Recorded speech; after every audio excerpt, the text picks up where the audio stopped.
Okay, so I have 11 things I want to get off my chest about 2x scale. It's a mix of things I want, opinions on some of the controversies, and some concerns I have about the game. I use concerns loosely because I'm not really concerned about anything. So let's start off with some of the wants. Since this is a tag game, if I could choose 2 characters to put in the game, it would be Sejuani and Diana. Like, please, actually, right, I'm actually begging you, please put them in the game. I'll do whatever you want. I'll oil up if I have to. Unfortunately, they're both human, except I guess Bristle counts. Maybe that would be some variety people are looking for. These 2 are my top 5 favorite characters in League. Not that I have a bunch, because I don't play that game that much, but alright, the second thing, I want a permaban Teemo from this game. If that stupid rat bastard makes it into the game before Sejuani or Diana, low-key, since I have to pick 2, let's put Yorick on there too, because he would have like Cybermen on steroids, and I'm not a fan of that. Or some nonsense like that. So let's just keep him out for now. Alright, third thing. I hope the skins, at least the higher tier versions of them, change everything. I'm talking throw animations, alt animations, particle effects. I feel like that's what they might do regardless, but I just want to throw that out there.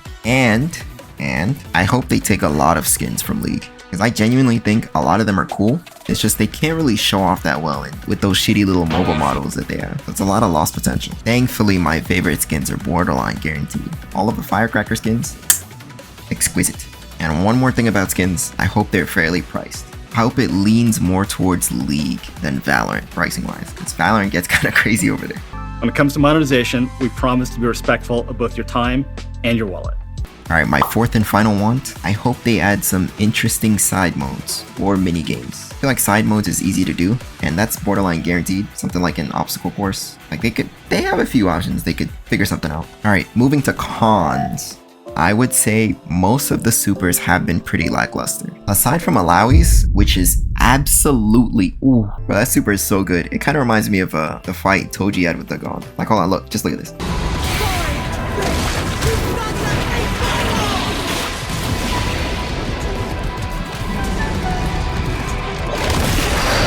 But yeah, aside from hers, I think all of them are lackluster in some way. Like a lot of them will have off-screen hits where they hit the camera and then a finisher. So yeah, that's one. I feel like the throws have been pretty weak too. That's one of the only times you can like have a character do really anything and express themselves to the fullest. Obviously you have to keep it short because it's still a grab. Like you could do so much with grabs, but most of the grabs in the game are like kick, uppercut, or like when I saw Jinx's, it was punch, punch, punch, kick.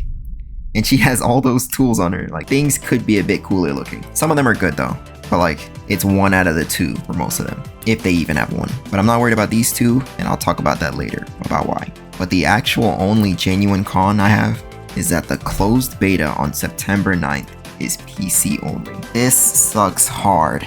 Pause? I'm fortunate enough to have a PS5 and a computer that can run pretty much any game I want to play. But a lot of people that only have a console and have also been following this game for a long time are now guaranteed to just have to wait and watch from the sidelines until console is released with it, which who knows when that is. It could be a month or 2 from the actual closed beta release. I think that just sucks. I get why, but maybe we could have had a closed beta that was all platforms. But yeah, those are the 3 cons that I have. Cons, quote unquote. Moving on, I don't really have a pros section or like things I like about the game because genuinely it's pretty much everything. Gameplay wise from the first half lap, because I wasn't fortunate enough to get into the second, and factoring the new changes that I saw, at least some of them. I think we'll see the rest of Evo tomorrow. Evo is tomorrow, by the way. It seems like everything I've been looking for in a game. So yeah, gameplay seems okay. I don't know for sure yet, but I'd imagine it's okay. Art style beautiful. Music goes crazy. Supers look good. Like the level 1s. The ults look good too. It's just not as good as they could be. But yeah, in general, everything else is a pro. So that's why I don't really have a pro section. But anywho, on to the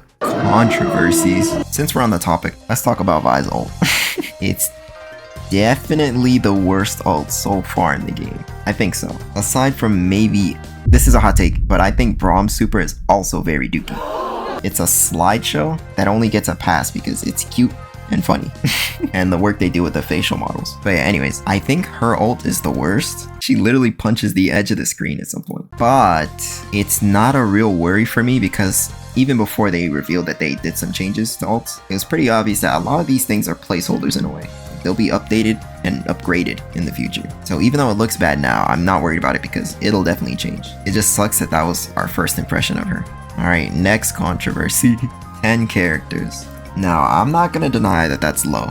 That is definitely a very low number for a starting roster in a tag game. However, when you factor in that all characters for the entire lifetime of this game will be free to earn, and the game is free to play, it becomes a lot more forgivable. Because if you really wanted to, if characters bother you that much, you do have the option to just not play the game, don't give them any money, and then say when they have 20 characters out, you can just hop in whenever you want. Now that's impractical for competitive people, but that is an option. Alright, and the next one, also roster related. People have been calling the roster safe, quote unquote, which I guess is fair to say, but how are you upset that a borderline arcane marketed fighter has arcane characters in it? Adding other champions before arcane characters would just be a stupid business decision. I'ma just say it. At least before the most popular three, like Echo, Jinx, and Vi. You could have people skip over Jace, and even though I'm not gonna lie, Jace would be cool. But you can get away with adding Jace, Mel, and Bessa, Heimerdinger. You can add all of them later. But you can't not have the big three. As much as I also want a monster or a cool villain, you just have to add those characters first. No arcane watcher or casual player, nobody who's not into fighting games is gonna see Renekton and be like, you know what, let me hop on that game for him. So yeah, the roster is safe. A lot of humans. I even want more humans on the roster with my Diana and Sejuani, please, right? I'm begging. But it's borderline necessary because those characters will do more for the game than Rammus. And don't be surprised if the last two are like Jace and Heimerdinger or Victor and Mel or some more arcane characters. The last controversy that I want to talk about makes the least amount of sense to me. You can talk about low characters. That's fair, it is a low account. You could say safe characters, but saying they're taking too long to release it? I don't understand that one. They said multiple times that they were building this game for us, quote unquote, for us. So when you're doing that, you would have to get feedback as early as you could, would you not? So that you can actually use that feedback. Am I talking crazy or am I right here?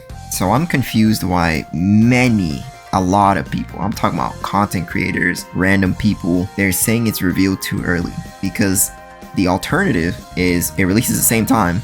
Obviously, you didn't know about it until it's about to release, and then you get something like Alpha Lab 1 for the final product, which wasn't bad, but that would have a very rough launch. What I'm saying is, I think it's unfair to use your patience against the game like that, because it's not like they were dicking around. They obviously want to get this game out as soon as possible. That argument just makes no sense to me, because the alternative was to keep it a secret, and then gamble dropping a game that nobody likes. And they've been very open about like them not having the experience and having to learn along the way. Not to mention again, the game is free. I'm gonna put it like this. If I was building you a house from scratch, and I was learning how to build a house as I did it, and I knocked it down a couple times just to make it better for you, all free of cost, and you had the nerve to say that I'm taking too long, I would knock that shit down and you're not getting a house. Or I would give it to someone else. Anyways, that's pretty much all my thoughts I have right now. Evo events are tomorrow, so we'll see what more info we get. Another hot take. I think 2xKale will not die on release and is not in trouble, and the game has a lot of potential. I personally am very excited for this game still, and I will be playing it day one. Just please add Diana or Sejuani sometime soon, I'm begging, please. And don't add that bitch.